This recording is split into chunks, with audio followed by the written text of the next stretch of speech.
We'll talk about Derek Barnett. I'm bummed for this kid. I just want anybody who knows who that is. Maybe you're a Philly fan. Maybe you're a Tennessee fan. Maybe you, and by Tennessee I mean the Volunteers, where he came from, and I think he broke Reggie White's record there. The reputation on Derek Barnett is, he's a first-round pick. There's some disappointment there because of some of the numbers, depending on who you ask. Me and Bo are huge fans of the guy and even the player, man. Like, he plays hard. He sets a tone. The one problem that he's had has been durability. I mean, some people have complained about, especially in Philly, if you watch all the games, he plays on the fucking edge. So sometimes he's gotten dumb penalties. Right. Having said that, we love Derek Barnett. He was fun to play with. And I'm pulling for him. It's going to be tough, man. This is, if you're going to tear your ACL, week one's the time to do it. That's a good point, actually. Silver linings. I mean, it is fucking shitty, man. There's no other way to put it. And it really bothers me when people say players have durability issues, because every single fucking player in the NFL has durability issues. You play long enough, like, you're going to get fucked up. That's the nature of the game.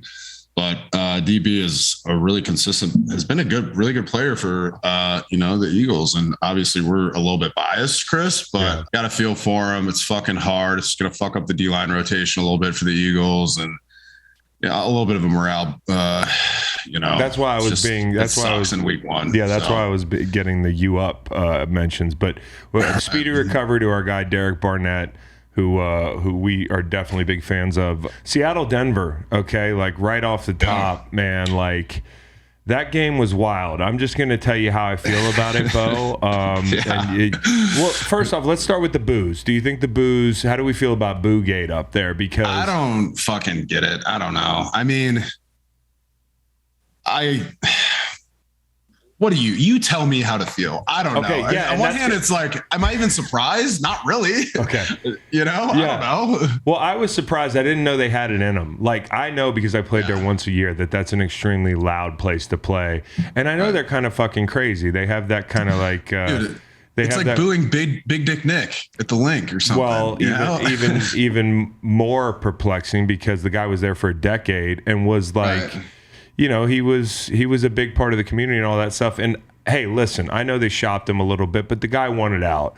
So I get it if some people are a little sour about it. It wasn't like he was in street clothes, like going to fucking wave the 12s flag up there. If they boot him up there, there's a huge problem. I saw a lot of people, there's like your timeline calibrated reaction to something, and then there's your true feelings, which usually are kind of the same for me, but sometimes I'll read the room because I don't want to offend anybody about, Russell Wilson. You don't want to offend anybody, huh, Chris? I don't want to argue on Monday night. I'm trying to watch the game. So I'm looking at my timeline, and people are just taken aback, like you would have thought they kicked a baby in Seattle. But the way I felt about it was I was agnostic. I was just kind of down the middle. I was like, it kind of sucks. It's probably a code break. I mean, the guy gave you a lot, but it's a football game. And ultimately, although it's kind of unprecedented, me and Reed were talking about, was there ever a guy that came back to town and trotted out of the tunnel like that? This is a long-awaited return. Like the whole offseason, we're scheduling this game. They led with this game. I just don't think people saw it coming. I didn't have it on my bingo card, but it didn't make me mad for some reason. It didn't make me. I kind of liked it a little bit. I kind of liked it. Yeah, it was kind of, It's like some fun drama, but I mean, I play with Russell in Wisconsin. I love him. He's a great guy. He's an easy guy to boo, I think. Yeah. He's probably the best guy in the world about it. Seattle, like 12, I don't know. Well, he probably expected cheers, and he ran out of the tunnel dapping up Kevin Bacon and Hollow Man, both sides, and was listening to probably Tony Robbins on the Bluetooth, and then he hears the boos, and it's probably just fucks up his whole vibe. And the reason I'm not as mad at Seattle as maybe some people as a fan base. Now, this is their deal with the devil they had to make, because you risked your relationship with that player as a fan base for one win in September, because make no mistake about it, part of the reason you won that game was those boos. Russell was rattled. He was off. He was off from the beginning. The very first ball he threw in the flats was high, and they were on his head the rest of the game. I told you, I was talking about it last night on Fridge Talk. I don't know if you know about Fridge Talk, but some of my followers probably do. I'm doing these videos in the fridge. I don't own a ring a ring light like a lot of these podcasters, these industry folks do. I just stand in front of the fridge because the light is great there. I just wanted to brand the segment. So I usually on an edible right after the Monday Night Football, I just pop over to the fridge. Last night I pop into the fridge and I put my laptop inside the fridge because I got a note or two there, and I rest my wing on the fridge because softball. I'm tired. And there's fucking white wine everywhere. There's Napa Chardonnay. Like there's an inch of Napa Chardonnay. Like the playing surface is bad. I leave for 2 days and it smells like a bachelorette party in the refrigerator. So Meg, not being That's your work zone, dude. This is my workspace. Respect the workspace. Yeah. I need more buy-in from upstairs. I need more buy-in from the front office. Meg, we can monetize this segment. Anyways, what I said in the fridge talk was just that he was off and he was missing early and he threw a pick that should have been a pick in the end zone to Diggs. Yeah. He just dropped the ball. He hit Jamal Adams so fucking hard in the face with that ball. I saw that. Yeah. Jamal Adams didn't see it. No. Oh, wait. Holy shit, Bo. I thought they were going to come down and check him out. Like, I thought Seriously. The people upstairs were going to be like, yo, you good? Yeah. So Russ was rattled, man. And that offense was rattled. The noise was you've played up there. It's crazy. That's a fun place to play, even as an opposing. It's interesting whenever you play, in a stadium that, as an away team, especially as a quarterback, that was like your home atmosphere for so long. Like it's kind of like oh shit, like this is how the other half lives. But it's even magnified in Seattle just because of how loud that stadium is. It's like engineered to be loud. And there's people talk about, there's only a couple stadiums in the NFL that really have that effect. I mean, Arrowhead is one of them too that comes to mind. But I mean, it's interesting to see Russell rattled like that because he's usually pretty straight edge guy. Yeah, I mean, there's a lot of interesting things about that game, man. I thought Seattle's O-line played really well, or like a lot better than I was expecting too, because it's a pretty young group. I work out here with J.R. Sweezy, who is a long time Seahawk. We used to bang in the trenches, man. Yeah, he's a meathead. Trench talk, baby. He's a meathead. And so we were talking about that game a little bit. He was kind of gassing up the Seahawks O-line, which I was surprised about because he's usually pretty. You calling him a hater? Compliments. From one hater to another. Yeah, you guys are like at the haters ball there. Who's Buck like Nasty? The old heads that like get in and are like working out, just bitching about young football players. Yeah, well, Charles Cross is a real good player. I just want to hone in on that because that guy's been good all preseason. I thought he was good a lot of last night. He gave up 2 sacks, but the sacks weren't on him. They're good top-down rushes by Chubb, who I love. I love Bradley Chubb. Chubb's a good player, yeah. And he's a hell of a challenge for week 1 because he's so physical. Yeah. But those rushes, Geno's drift into 11 and to 9, so much so that Pete Carroll even mentioned that. And he wasn't throwing Geno under the bus, but he said, like, hey, listen, I'm protecting my left tackle here. He's still pretty fucking good. I mean, he gave up 2 sacks to a real good player on balls that probably should be out or Geno should be climbing the pocket. The right tackle, Abraham Lucas, gave up 2 pressures. He played well. Yeah. Also a rookie. Yeah. So overall, man, and then good night for Seattle. I mean, like. Yeah, and I want to talk about Seattle's defensive line for a second, too. I mean, forcing 2 fumbles in the end zone is huge. That's points off the board. And Al Woods has been around for a long time. Like, that's a big motherfucker in there. Yeah, when he was putting hands on guys, and then Shelby Harris, that's a Wisconsin guy. Had a really good game. So he was part of that Russell Wilson trade, and he had some fun little commentary after the game. I love that. And I think about that. Yeah. And that's kind of funny. He played fucking good too. Like, I think he had a big TFL and maybe like one of those forced fumbles. Like, I got to look it up, but 2 fumbles in the red zone is brutal for Denver. Like, brutal. Well, it's brutal. The fumbles, the turnovers, and you said Al Woods played really well. Nwosu was disruptive. I love what they added in that dude, and he looks good in number 10. By the way, Waylon picked his soccer number this morning, and it's a big deal because, like, you know how it is. A kid picks their first number, they kind of stick with it. He picked number 10. His number forever. Yeah, and Cowboy, who wore number 10 in soccer? Messi and Pele. Yeah, so my kid's going to fucking pay for all my my medical bills when I'm older. Those hamstrings. Yeah, dude. So, anyways, Nwosu was good. I love the Taylor kid from Tennessee, the edge rusher. Late in the game, that kid looked like Frank Clark running off that football. It's so loud up there. Cliff Averill made a living jumping that snap, man. And they've got an exciting group. On defense, the corners played pretty well. The young corners, all things considered, played pretty well, and they're willing to tackle. There was some fucking hitting going on down on that field. The hate was in the air, man. And this is the main thing is like Pete Carroll acknowledged it after the game. When they asked him in so many words why it was so heated, and Pete Carroll, I'm paraphrasing, was like, "Well, ask the guys about it." I don't think that Russell is terribly well liked there. I'll just say that. I'm not saying every guy dislikes Russell. He's a bad guy, but there are bad feelings about the way it went down at the end, and the fans let him have it, and you could tell it was a little bit personal. There was no playing him off with an ovation at the end. There was not a big group hug at the end. I think it was just Russ leaving in a bad way because it didn't go the way he probably envisioned it. He's a big visualizer. He's got to be one of those visualizer guys. I used to lay in my hotel and be like, let me do a visualization. And then I'd think about porn or something. That's the truest fucking thing you've ever said, man. Yeah, you're just you're laying in bed and you're like, I'm gonna get 3 sacks. I heard David Goggins saying you just visualize things, and I just laid. Yeah, obviously David Goggins didn't say that, but I'm just saying, these guys and their motivational speakers, and I'm like, if I could just visualize it, I could do it. It never worked that way. But Russ visualized a game that went way differently, and I don't want to bury the lead here. Nathaniel Hackett had a big hand in this thing. I don't care if you're on the road, and it's super loud. Your guys got to be ready for that. Number one, false starts hurt them early. They hurt them late. If they don't false start on, I think it was second down in the red zone, they're not kicking a field goal. And then it's good luck, Geno Smith. You've been great. Now go lead a game-winning drive. Okay? And I don't know that was going to happen. I was on the under, and I was on Seattle. And I bet Seattle as soon as Seattle booed Russell Wilson because I knew it would get in his head. But Nathaniel Hackett is probably the lead here because it's his first head coaching big decision. Not to mention the play calling wasn't great in the red zone. You got Javonte Williams, who's one of the best players. He's probably maybe your best player on offense outside of the quarterback, depending on who you ask. I don't know, Cowboy. You're the Broncos fan.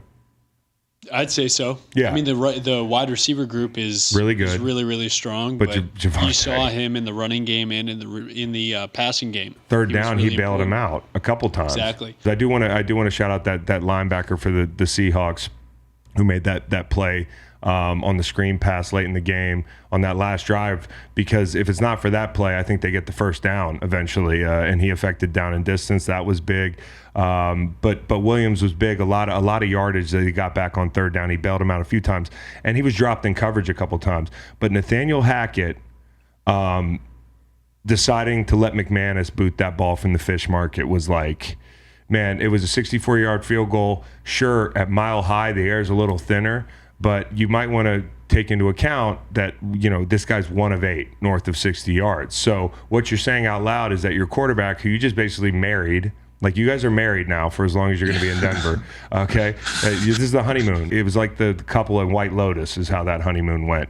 Because it's 4th and 5, and you're telling me that Russell Wilson has less than a 1 in 8 chance of converting on 4th and 5. I said it today. If Drew Lock was my quarterback, I would have trotted him out there to make that conversion, let alone a Hall of Famer who wasn't playing well. But I would have just don't trust kickers, man, when you don't have to. And I don't know. He'll learn, man. And I thought today he was very accountable.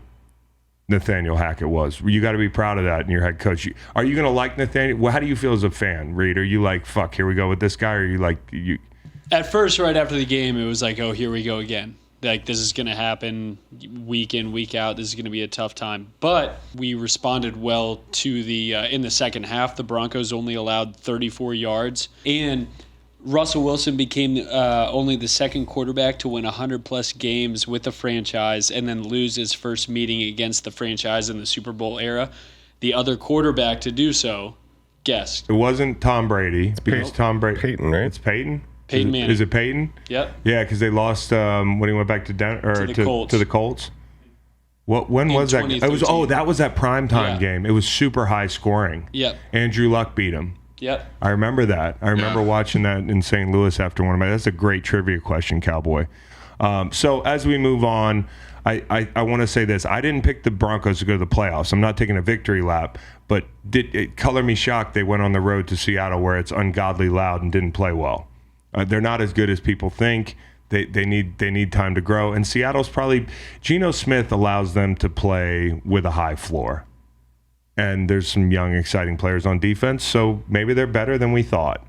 Geno was a lot better than we thought going in. I mean, in the offseason, it was Geno versus Drew Lock, and it was basically the reporting was that both quarterbacks were actively trying not to win the job. But the first half, he was 17 of 18 for 164 and 2 touchdowns. This might be a sell high thing here. Yeah, yeah. He finished with a decent looking stat line. He didn't do much in the second half, but the fact that he was making those plays in the first was, and they were able to jump out to such a lead was really impressive. Bro, he threw the ball across his body like he was fucking Brett Favre after he had a couple completions. He was like, speaking of Brett Favre, Google that. Anyways, segue out of Monday Night Football. It's actually not that fucking funny. I'm laughing, but it's not that funny. It's just so bad it's funny. All right. Cell phone. I have 571 unread texts, Bo, real quick. I wanted to ask you, is that like... That's too many. Okay. Yeah. That's stress. If you show me that, that's pure stress and just anxiety. Trying to steer us out of Brett Favre stealing welfare money to pay for volleyball. Asshole of the week. That state loves Title IX, huh? Okay. Anyways, chip blocks. That came up this week, man. I remember I got chipped so fucking hard by Eddie Lacy in preseason. I was mad at him for like 6 months. I think I saw him at a nightclub a year later and was like, "Hey, man, you chipped the fuck out of me last year. What was that about?" You were walking by him to the bar and you gave him a fucking shoulder. No, because it's fucking payback. The way I feel about it is all is fair in love and war. But Micah Parsons kind of does have a point. Like this guy gets home and you should really be celebrating the fact that he's like an alien out there. He's the most unblockable guy that you might see on a Sunday. And he played a really good game. He played really well. And he rushed really well. And then they took a tough loss and he immediately took to Twitter. Whoa. And that was one of the funniest exchanges I've ever seen, dude. We live in an era. I feel like Twitter has evolved. Like maybe, I don't know, man. It seems like a new thing where like guys are kind of actively talking shit to each other. And we're watching it unfold live on social media after games. And it's a fucking real treat, man. It is fun. I saw that and I was like, is this a joke? And then people were chiming in. I mean, I can't get enough of it, man. It's a little bit like the WWE. It's this league, bro. It's major this league energy from the NFL. It's all because PFF was gassing a chip block. Like, that's it. I mean, I think Micah Parson, it's coming from a place of, like, don't miseducate these people. It's not a pancake. Don't use pancake emojis on the fucking play. It's not a matchup that Leonard Fournette won. They're taking a shot at the best player on the field, and they caught him when he wasn't looking. And, right. I get that he's kind of pissed about that. I would be, too. He got smacked, and it sucks. And then the worst part is, like, listen, if you have PFF, you're already upset about that. You know what I mean? Like, I'm sure he fucking probably graded out great. Like, he played really well. But I'm sure PFF gave him like a 73. Yeah. Exactly. Anyways, so Von Miller chimes in, and Von Miller's like, "Yo, they should take that out of the game." And at first, I'm like, "All right, we're getting a little carried away here," because I was mad at fucking Eddie Lacy, but I didn't write my senator. Now I totally get it though. The more I thought about it, because what other play in football are you able to launch into somebody's head and neck area and it actually gets celebrated out in the open? Are they going to fine Leonard Fournette? No, they're not, because he's an offensive player. And my question is, I watched football all weekend.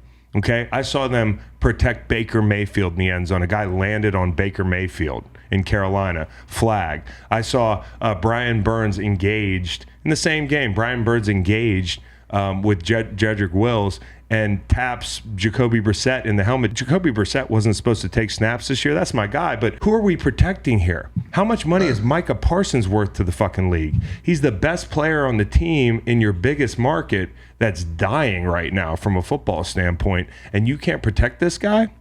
Yeah. You can't protect some of the most expensive guys on the field. Follow the money. Okay, well, I understand like protecting quarterbacks, but protect the fucking edge rushers too. So, like, and I know Jeff Schwartz, my guy, was like, whoa, ends run in and crash into the guard on ETs, end first, tackle second stunts. And that's true. Sometimes we'll do pick stunts to pick off the guard. But you're on the same level. It's not the same. A running back's coming out of the backfield with full head of steam and winding you up. And you're not even like, you're looking at the man that you're rushing. You're not like, you can kind of see that flash. You kind of won me over on this, dude, because I was completely on the other page when we started this conversation, and you're on. My thing is, if we're litigating football the way we do litigate football, we should. I'm with Von Miller, dude. I am fucking with you, Von. At first, I was like, all right, well, let's not get greedy because I've gotten the fuck chipped out of me. But but there's no other play in football that we allow people to tee off on defenseless players, engaged defenseless players, not to mention some of those valuable people on the field to the league and to their teams. So to Von Miller, I say, you're a thinking man. I'm a simpleton. That take, Chris. Yeah, it's a good take. I feel good about that take. Okay, that was thoughtful. I like that. You won me over. I was about to argue the other way. So all right, good. Well, don't do it because you might look, like that elf at midfield in Cleveland.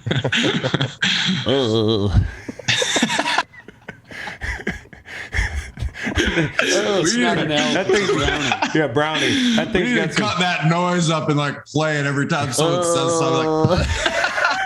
We used to say that so much in football buildings when somebody's complaining about something or just, that's the noise they make. Well, that's like a noise that like a bully will make funny. Like you're getting in an argument, you're complaining about something. That shuts people down fast. Just make that noise.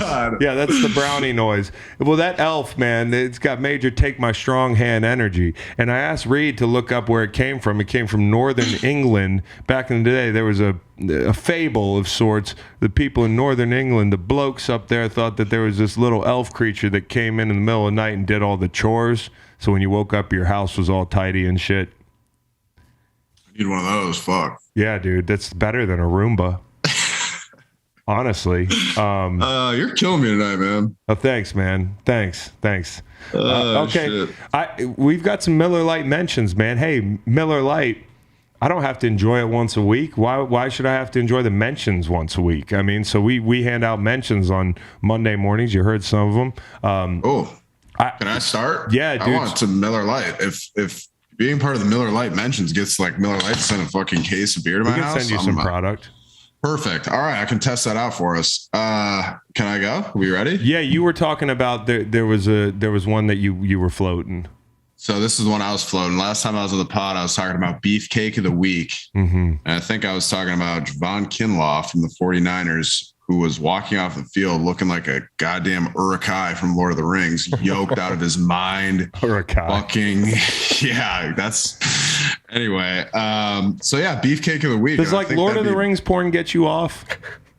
We'll talk about it later. Because you seem like one of those guys that, like would go to a Magic the Gathering. Well, I don't know if you're familiar with Rings of Power, the new show on Amazon Prime. It's in the Lord of the Rings, universe. It's been getting a lot of listen. Okay. You got to keep me on topic, man. But anyway, Galadriel could really get me off. Is kind of where I was leading with that. Moving on. Beefcake of the Week. Yeah. So it's like kind of just like a stud guy that looks really good in the uniform, looks good out there, looks good in maybe a sick pregame outfit. Anyway, can I call it the Drip King of the Week? You can call it the Beefcake of the Week, but I think Drip King of the Week, because you're talking about Javon Kinlaw. This guy looks like he could slam me through a pool table. But when it's a broad term, man. Yeah. Okay. Beefcake of the Week. I sent you Billy Turner's picture last night. On the sideline on Monday night, this guy had just sauce, bro. This guy had sauce. Like, I've never seen him out of his helmet. And I was like, this guy's got so much sauce. He had the shades, he had the beads, he had the perfect flat brim hat. this guy was like, sometimes when guys go out like me, when they're hurt, like they don't give a fuck. Like there's issue gear, like whatever they put in your locker. Tin of dip in my socks, like, maybe a hoodie over a t-shirt. I'll give you that. But Billy Turner was on fire on the sideline on Here's Monday. A fun fact about Billy Turner. He is from Minnesota. I went out with him in Minneapolis in North Loop this summer. We did some drinking. We were at the Smack Shack, if you guys are familiar. And he had a cane. It was fucking sick. But it's like, how like some people have a cane and you're like, man, this guy's like wearing a costume right now. Like he had a cane, like it wasn't Billy Turner's a cane guy. It was sick, dude. He looked so cool that I was fucked up sitting on the bar. So I was like, I think I could pull off a cane. No, right? You couldn't. No. Bro, this is big news. Like, we need to call Madden and give him like Madden needs to the fucking his rating new needs category, to reflect drip. this. Drip. His drip rating is like a 98. If your drip rating's above a 90, you can get like personalized swag. You can get swag in the game. In Tecmo Bowl, when cats were like, when they were hurt, they'd show them on the gurney going to the hospital or catching roses. You get a graphic of Billy Turner walking out of that stadium with a cane. Okay, he's a drip king. I like that. I'm also fishing for asshole of the week. So, for people at home. If you're following along, send us asshole of the week nominations. Okay, I got a good one. Yeah, Queen Elizabeth, asshole of the week. Yikes! Should have go steal the spotlight from opening weekend in football. Wow. I fucked up. Okay. Oh my goodness! I wasn't sure how you'd react to that one. There's a guy in my group text that left the group text because people were making light of the situation. He's such a fan of the monarchy, and it's not Macon. Macon's not in the group text because he doesn't like group texts. The fantasy football group text was going off this Sunday, like guys just having fun, and he goes, "Can you guys shut the fuck up?" Out of the blue. That's my co-host. British? No. But Macon said that on Sunday? Yeah, in a fantasy football group text, but I'm in a whole nother group text. Shout out to Stick to Sports. And, we have a code, so I'm not going to say who it was, but somebody left over the Queen. We were making too much light of the Queen. So he's probably not a big fan of you anymore, Bo. Yeah, well, smell you later, man. Okay, observation deck here. I mean, this is like, guys, there's a lot of football. My job as an analyst of sorts is through the week to catch up on all the games in all 22. Like, we watch the games on Sunday, but it's hard. I mean, like, you're watching all the games at once. I want to dig deeper. I want to talk about matchups. I want to talk about what we saw in some of the games that didn't get as much attention. Like, I barely talked about Browns Panthers on Monday morning for good reason, I guess, when I was popping back through the film. But that's an example of a game that I got to dive into this week. Bo, what did you see on film this week? The Eagles came up as well. I mean, people are making... Yeah. People were it's interesting. So I, freshly retired, people are always asking me like, "Oh, who do you cheer for? Like, what do you like to watch?" Well, like, first of all, I like to watch football, so I like to watch good matchups. I was posted up on my couch on Saturday watching fucking college football all day, and then obviously Sunday as well. I was fucking on Stream East trying to bootleg games like the rest of you guys. One of us. Yeah. What I'm trying to say is I like to watch, my boys that are still playing, my friends that I played with. Sick brag. Guys that I got friends. Yeah, I got friends, my guy. You should try to get some sometime. So, I mean, I watched a ton of different shit. So what I was viewing for my observation deck, one thing that I want to talk about a little bit is a lot of guys out there with multi-sack games, Chris, and how fucking nice it is to start off the season. Like, everyone always like a fucking phrase that is so used, around meeting rooms in the NFL is sacks, but sacks come in bunches. Yeah. We're playing with house money. So if you can start the season off on a fucking high note and like have a multi-sack game for the opener, it's an unbelievable feeling. You feel invincible. So like Khalil Mack had 3, Alex Highsmith had 3, a bunch of dudes had 2. Von Miller, everyone saw that on Thursday against his former team. Yeah. Chubb had a couple. Devin White had 2 against the Cowboys. It's a drug. It feels like a drug when you your job and you're so under the gun to perform and actually that one stat. How good do you feel going into week 2, man? You have 3 fucking sacks. Like, that's Bro, I wish there was a guy in an alley that I could walk up to in a dark alley and be like, "Give me a sack." Yeah. Not like a sack of drugs or like but like a guy in a dark alley said, "Give me a sack." I'm looking for the feeling you get when you get a sack. You know, like on third down at home, it's deafening, and the adrenaline rush, but also the relief. You know, the relief it's like a warm blanket that gives you supreme confidence. It's like Adderall. It is how people describe Adderall, but if Adderall was also relaxing, the confidence it gives you. Yeah, so that's one of my observations. I had a bunch of other random stuff. I mean, don't let me get going, but the Giants, Saquon Barkley, 164 yards. Yeah, he had a great play on that shovel pass, that catch. Like they had 238 yards rushing total. Like they kind of gave the Titans like a little bit of their own medicine, you know. I had a bunch of stuff about the Broncos and the Seahawks, but we pretty much beat that dead horse. What'd you say? Oh, I can't say that anymore. Leave it in there. I want the equestrian community to hate Bo. All right. What'd you see in the Steelers game, Bo? Oh yeah, the Steelers game. So I thought the Steelers defense was pretty impressive. 7 sacks, 4 interception, I think 2 forced fumbles. Cam Heyward's a guy that I've always really, really liked. I mean, I think he's got to be 33, over 13 years. Yeah, 33. I mean, but he's like a physical player too. And I don't know if he gets enough love for that. Like I saw him just fucking abusing that rookie left guard.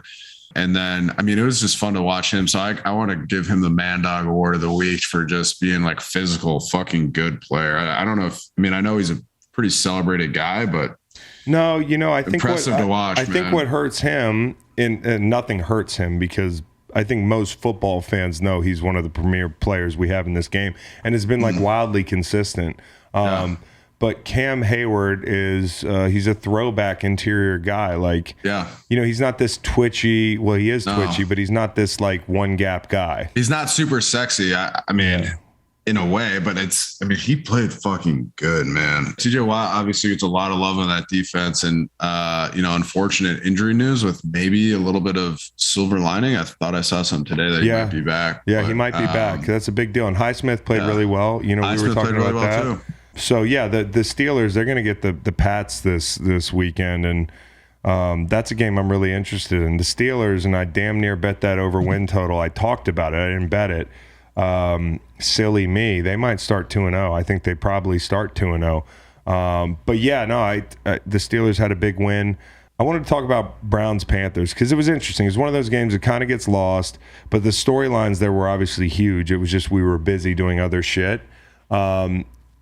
Baker Mayfield, that first half, the offense was just atrocious.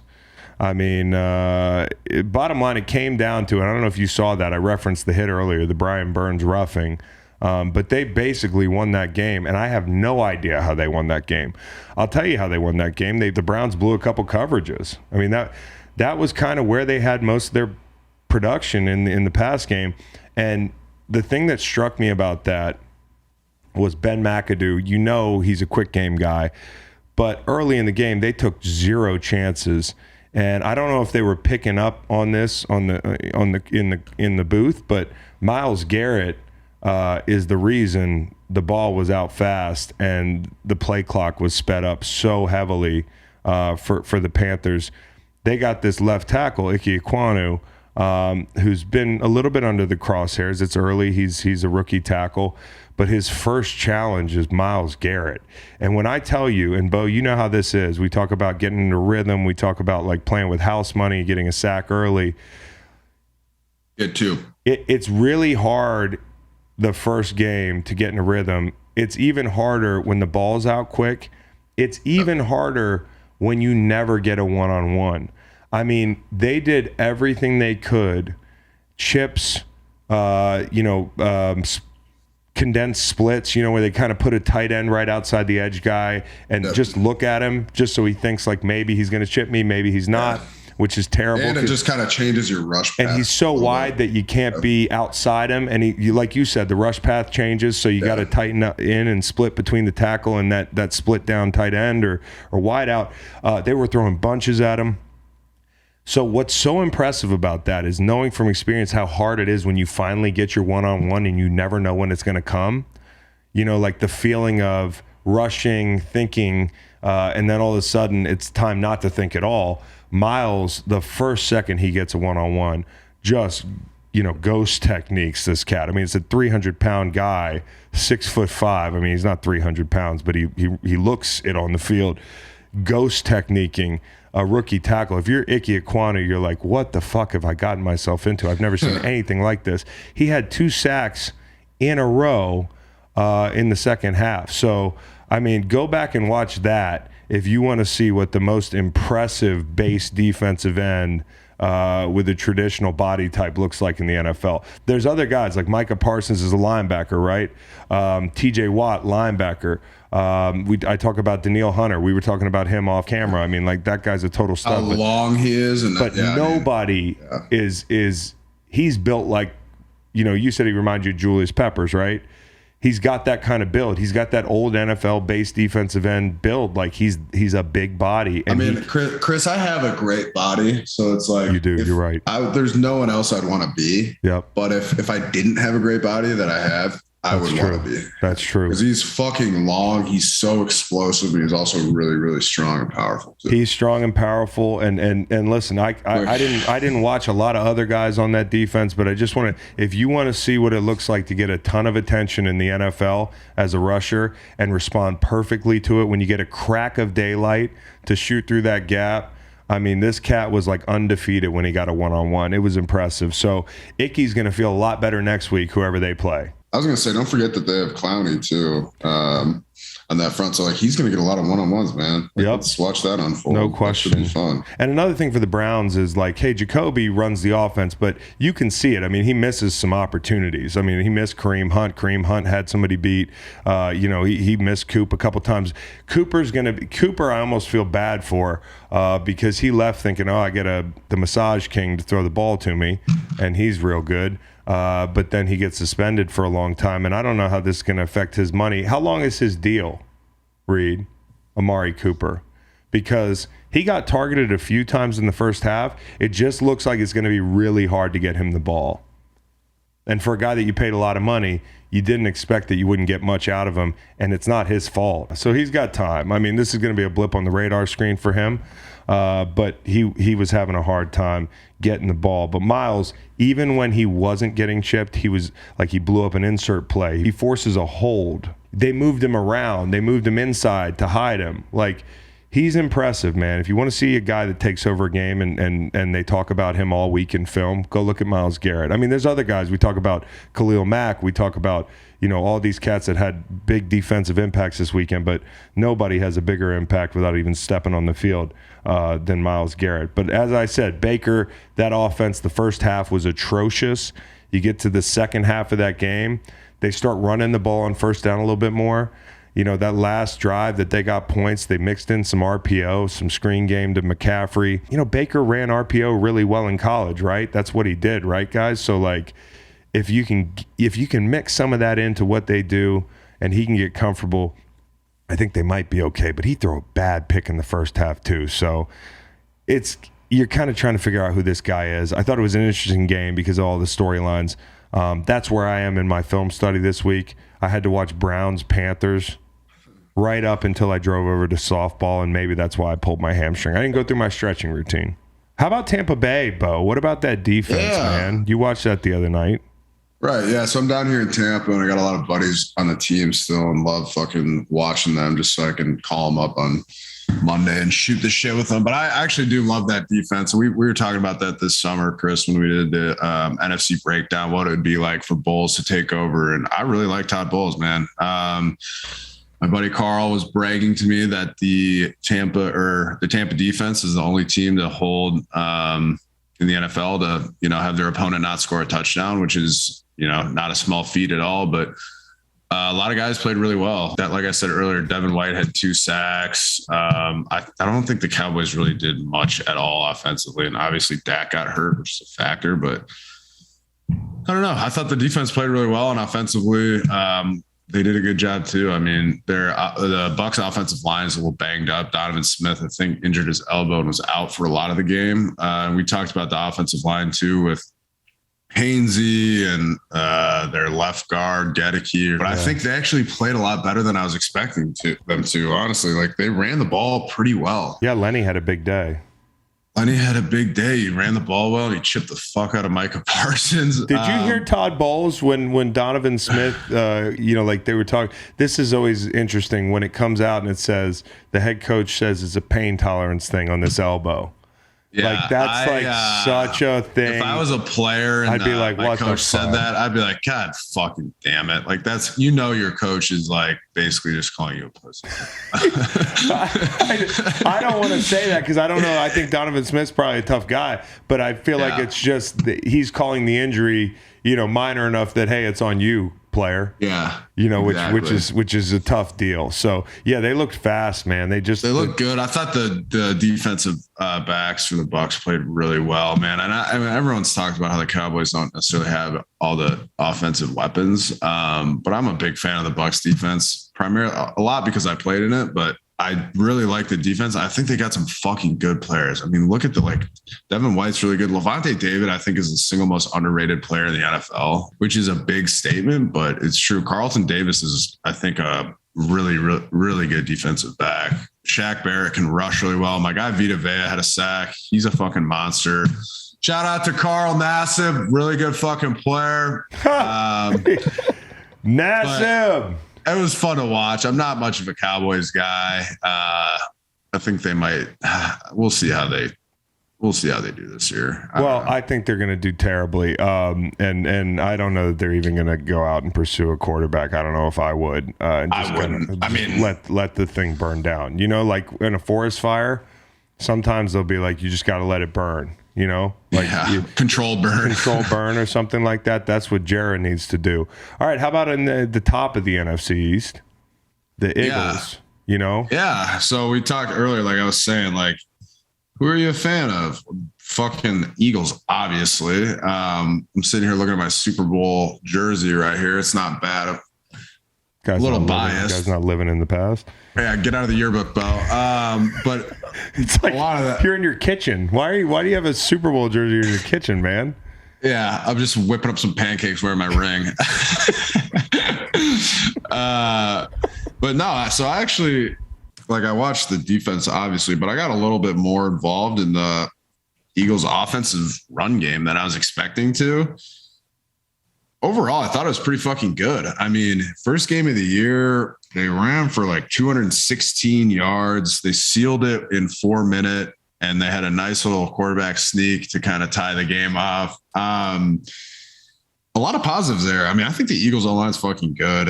Kelsey's my favorite dude in the world, so shout out to him. But Jalen Hurts' ability to run the ball is hard because defenses can't really match numbers on a lot of those zone reads. And then when you add in the RPO factor too, it just is really fucking tricky. They ran a lot of good zone weak basically in the red zone. I think they scored 2 or 3 times on that, which is good. I thought Miles Sanders ran the ball well too. That's a great sign for them. He was a little bit banged up. I think he's kind of underappreciated for him to come out strong with that. Some tackle over in 4 minutes, which is kind of fun, just trying to steal the game, burn some clock. But yeah, I mean, I think the O-line was good. Run game was solid. I thought there's a lot to build off of there. I think Hurts in the run game is going to be a fucking headache. So yeah, I mean, I thought I saw a lot of positives there and some good stuff, to build off for the Eagles in their run game offensively. Well, and it helps when you have a tight end like Dallas Goedert who can actually block in today's game. That's, their group offensively, I'm not so worried about. I mean, it's just all about Jalen Hurts making the right decisions. And defensively, they were a little leaky against the run. I talked about this. And, is the sky falling for that run defense? Not necessarily, man. It's week 1. Training camp shorter. You tackle less. There's less preseason, and they just so happen to play a really physical offense that throws a lot of looks at you. There was a lot of wham early. I know. There was some creative ways to get to it. Yeah. Wham is a fucking, for all you football idiots out there, wham is basically it's usually a wing who will block down on a 3 technique. Yep. And what it really does, it just splits the defense in half. Okay. And the Lions came out with it's really good against zone teams that play zone coverages because you can get your running back on the second level pretty fast. And it happens kind of fast too. And it's also one of those plays early in the season that you're kind of not really expecting, because once you get a feel for it later in the year, you can sniff it out. You can, before you get down your stance, you just look over at that tight end, or he's usually off the ball. Mm-hmm. And if he's fucking staring at you, you're like, all right, buddy, like come and get it, you know? But early in the year, it's hard because you don't really know what the fuck you're going to get from some of these teams that have been game planning. Like the runs that they run in the preseason are not what they're going to do week one. So I actually thought that was a pretty good game plan by the Lions. And I think that was like a 50-yard run in the opening drive or whatever. Like that's fucking hard, man. They did a good job with those whams, those counters. And what you said too is bad tackling, you know, tackling. I don't know if people really appreciate how hard it is to fucking tackle a running back in the NFL, especially if you have a lot of open space. It's fucking hard.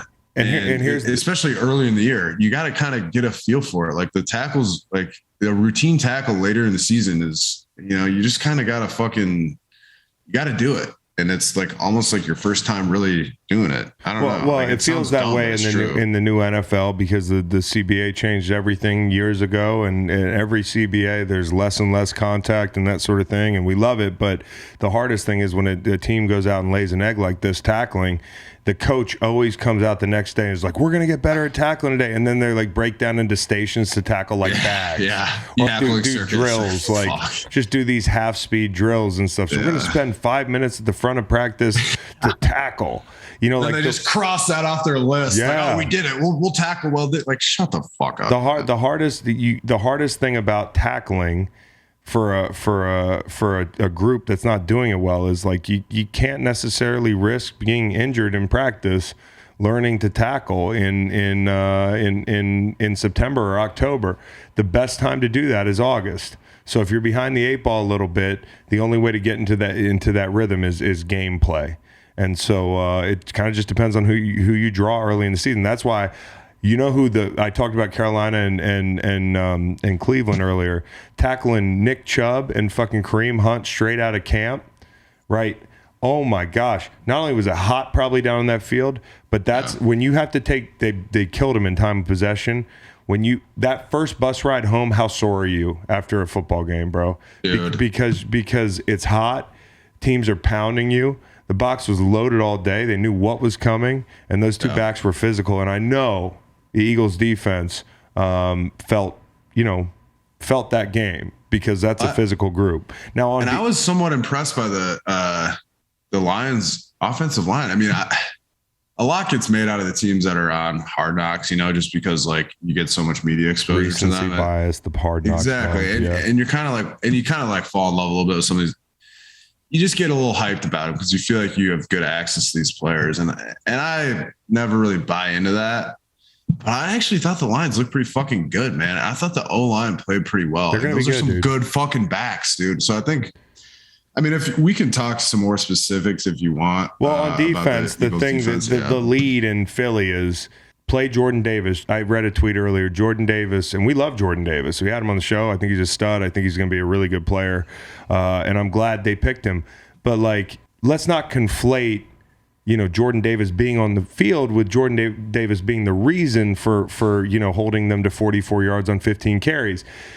Mind you, when Jordan Davis is on the field, a lot of the time he's zeroed up on a nose, so you're committing inherently to stopping the run when Jordan Davis comes into the game. So if you're asking for more Jordan Davis, what you're saying is we need to commit to stopping the run. And one thing that Jordan Davis's big body does, being there zeroed up over the nose or over the center, is that the three techs are a little bit more free. But that's schematic. And I watched the 22 plays. This kid's going to be just fine. Like, just pump the brakes a little bit. I think they're going to be fine, but what they got to do is tackle, man. Some of these long runs, we just talked about that wham. There's two back-end guys that need to knock that down for 7 yards. I mean, that's 40 yards right there. What does that do to the averages? Right. So, you know, and a lot of times if you're in, you could be a nickel, you could be in a sub pack, you could be, you know, these are different packages. I don't know what they're calling the package when Jordan Davis comes in. Probably base, you know. You know, it's a big base package. Right. And, you know, you could get in sub because you're just trying to get after it and pin your ears back. I want to say this about that defense before we finish this off, because there's a lot of Eagles talk. Josh Sweat is ready to take the next step and become a star in this league. Yeah. And, you know, I'll get some more snaps with Gumby. With Gumby out, with Derek Barnett out. But more than anything, they stole him where they got him in the draft because of his knee. That was it. I actually train with him down in Tampa. He trains at this gym I'm at. He's a stud, man. He's a stud. I like him a lot. He's a fucking good dude. He's a great dude. I mean? Sweaty J. So shout out to Sweaty J. He looked good out there. He just plays at a different speed. Yeah. I saw some really nice rushes from Fletcher too. Like that motherfucker is always going to be Fletcher. But yeah, I mean, listen, we all know how reactive the Philly media is. Let's just fucking let's get to week 2 without saying that, like the one guy can save the day defensively for them. Right. The whole group has to just play a little better in the run game. Yeah. And you put it really well, Chris. Take it as a first and second down fucking specialist right here, your boy. I've committed to that role about as hard as you can. When you have a rookie nose guard with 22 snaps that plays well, and it's exactly what you said. People are saying like, "Oh, we need to play him more." What means is those 22 snaps that he's in there, the play call is committed to stopping the run. So obviously it's going to be better. Yes. Teams aren't going to run these fucking whams that we're talking about against the 3-4. It's not a play that teams, it's a nickel run. Yep. So like, it's just one of those stats that's going to be so obviously skewed to anybody that doesn't know what the fuck. It's like when people tell me like, hey, the more rushing yardage a team has, the more, they win. The more a team runs the ball, a team's rushing numbers. I'm like causation and correlation, player. Yeah, Matt's when in giving reality, me the like a thumbs team's up. Like I'm shocked you knew what the fuck to call that. You mentioned how Ekwonu had a tough matchup with Myles Garrett in his first game. How did you? Hutch had a really tough matchup against Lane. How do you think he fared? That's a tough matchup. Hutch plays hard, man. He's going to be a good player in this league. I still don't think he has the length to be like one of those 15-sack guys, but. My man plays hard and he's stout, and I think what he discovered his first week is like it's a great baptism by fire to play the Eagles, and he didn't play bad. He didn't play bad. He played fine. I'm just saying he was close to finishing a couple rushes. Yep. Man. He's. I mean, dude, I'll never forget when you're a rookie and you play in those first couple games, man, you're fucking all over the place. I remember one time I'm on the field and had so much adrenaline. Connor Barman looks over me and goes, "Bro, are you okay? Your lips are fucking purple." Mm-hmm. I was like, dude, I'm fucking spinning right now. Too much. And there's a lot of that juice where you're like kind of on the ground a little bit too much. Like you're falling down. Yeah, you're falling down. You're just like a little bit out of control almost. So it's like, can we just fucking wait to judge these rookies until like week 6 or 7? Exactly. And it's like everybody loves to do it. And I love when there is nothing that like thrills me more than when a young guy comes out like week 1 or 2 and it's just fucking balls. Cause you're like, all right, man, like this guy's gonna be pretty good. He's ready made. That doesn't necessarily mean when a rookie plays well week 1 or 2 that his ceiling is like Hall of Fame. But what he is he's a high floor guy who's obviously pro ready. And so, or he's been put in a great position by his coaches who already know what kind of player he is, Yeah. So like, let's just fucking, and we all love to do it. And we're fucking sitting here judging all these players and everything like we do. And we love it. Like we love talking about players, Chris. Like that's what this entire podcast is. But like, let's just fucking maybe wait a little bit to pass. You're going to get people to stop listening to the podcast. You're never coming on again. You're like, don't listen to people talking about football players. As we're talking about football players. All right. So yeah. Pump the brakes a little bit. It's early, man. That's all. As we wrap this up, it's early. And I want to give you a couple games that I'm looking forward to this weekend. And Beau, I'm going to task you with doing the same. I want you to tell me which 5 games you're most excited about seeing this weekend. As I read my list, number 1 for me is this Thursday night game. It's the Chargers and the Chiefs. I'm really excited to see that ever since Justin Herbert had 5 minutes to prepare for the Chiefs and went toe-to-toe with those guys and ran over one of those linebackers. Remember, he ran over that linebacker on the sideline in his debut. I was like, this kid, I cannot wait to watch. He fucking smacked him. The linebacker got up, he's adjusting his helmet. Dude was shook. Yeah, dude. I've never seen that. And then just seeing this thing transpire over the last couple of years, it's gonna. Every time we get Mahomes and Herbert, we should celebrate. It's like celebrating being alive when you wake up in the morning. It is a blessing. It's a gift.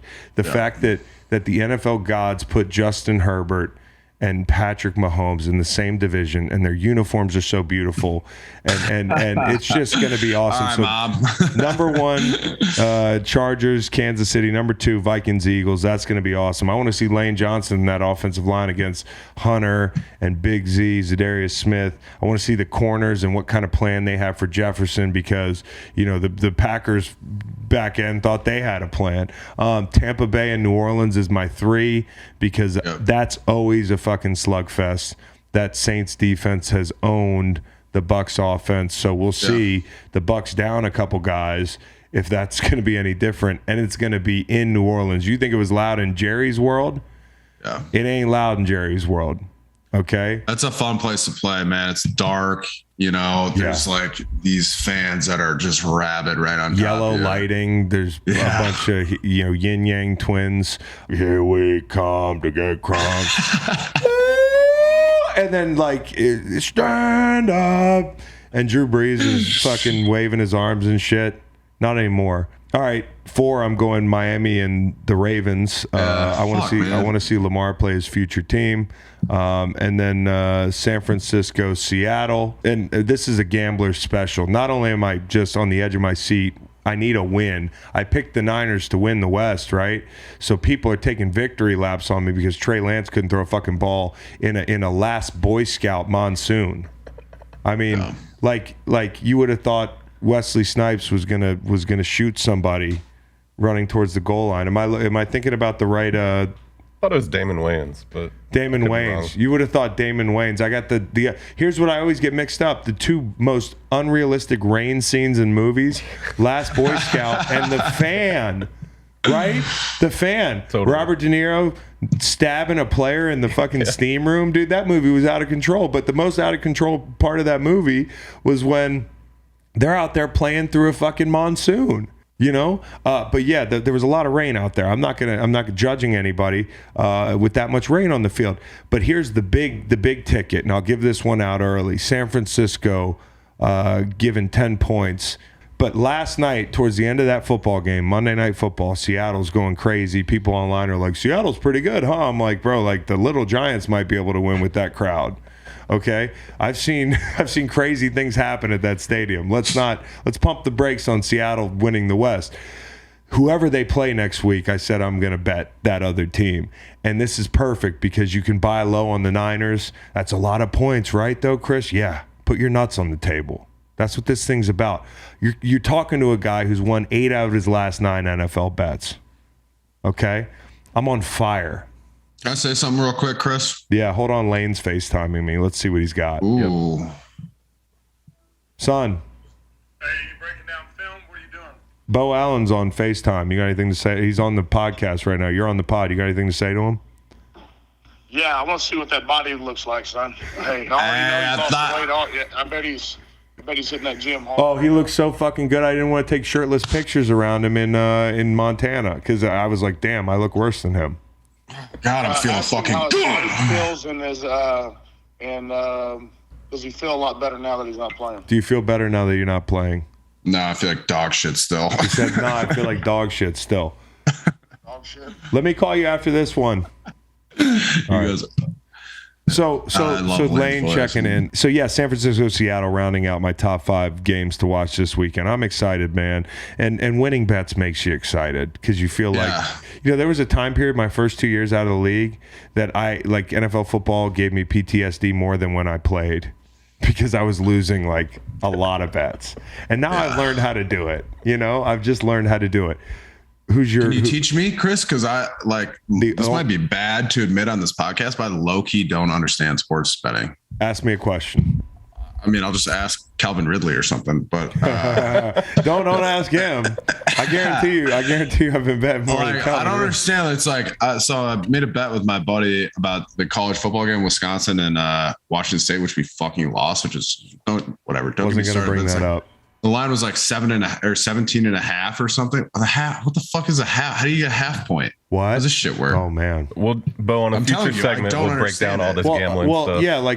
Yeah, in a future show, we'll break it all down. Let's get me a little WinBet account, baby.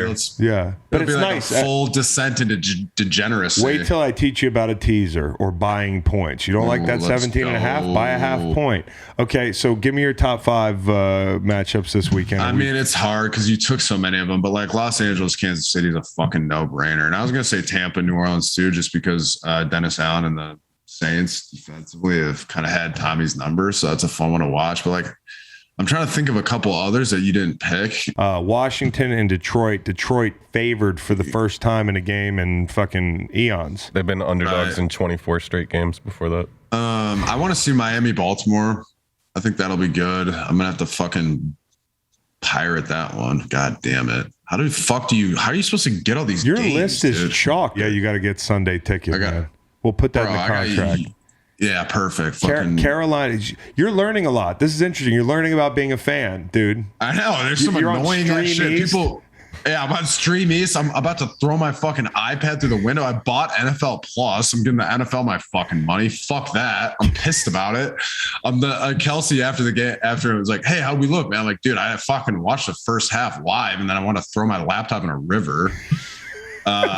Okay. Anyway, these other games that I like. Okay, we got the Ben McAdoo revenge game. New York, Carolina. No. New England, Pittsburgh is going to be fun. Yes. New York, Cleveland will be fun because I think we might get Mike White. Can I give you my fucking 5? Okay, well, you're taking forever. You're taking me on more detours than fucking than Chevy Chase. It's late here, bro. My fucking Vyvanse wore off. All right, here we go. Los Angeles, Kansas City.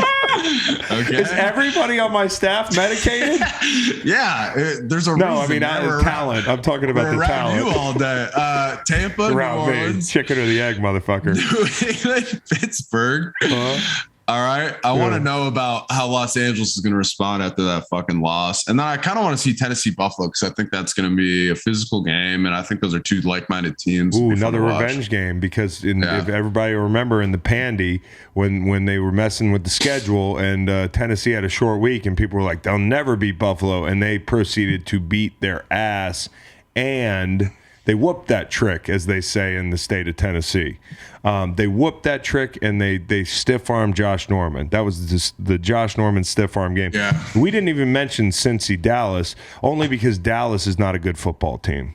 I'm closing the show with something here. All right, 689-278-3030.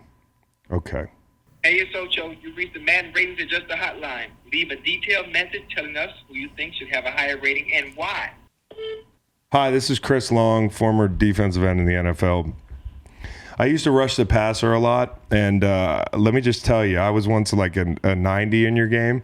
I could never do anything that Micah Parsons can do. I was supposed to leave my age. I'm 37. You guys are a bunch of idiots, honestly. I used to play for the Eagles. I'm not even a Cowboys fan. In fact, I kind of hate him. He's just like 10 points better than anybody on that team. I mean, like I saw some of your other ratings. I wasn't going to call you, but Micah Parsons left the number on Twitter. So I decided that I would call and give you a piece of my mind. And Chad Johnson's on your answering machine. Chad Ocho Cinco, he's a friend of the program. He would never fucking rate Micah Parsons an 88. What are you guys smoking over there? Hey, tell him about Billy Turner. Try to get swag up. Yeah, and Billy Turner needs a higher like swag rating. Did you see him on the sideline? Monday night, guy's got sauce. He's got drip. You guys need to fix some shit. You know, I wasn't going to call you about anything else, but, I mean, Micah Parsons is an alien. Okay, give you new ankle flexion. Ever heard of it? Guy can run 6 inches off the ground. Chip awareness is like a 45 overall, though. Okay, Bo. We want to have Micah Parsons on the show one day. I'm done. Is there like a limit on this message? Because I could go on. How about the spin move that he hit on Joe Haig the other night? I can tell you how it feels to do a spin move. You got to put a stab into somebody's chest or you got to chop down on their outside hand. Micah Parsons just ran up and spun in place inside of Joe Haig and then turned the corner inside, dude. Like, what more do you want from this guy? Okay, 88. I got to go. I got a podcast to do. Green light. You guys should subscribe to it. You can learn something about pass rushers. Good night, Madden. So Micah Parsons wanted me to leave a message because I follow Micah Parsons. Micah Parsons wanted me to leave a message. Don't worry about broadcasting it to the world. I'm going to post this online. Listen to the full podcast on Spotify, Apple Podcasts, and other podcast streaming platforms. Wherever you want to get the podcast, you can get the podcast. Pretty simple. New episodes every Monday, Wednesday, and Friday. Don't forget to like and subscribe for more content. Podcasts get pretty wild. This is real tame.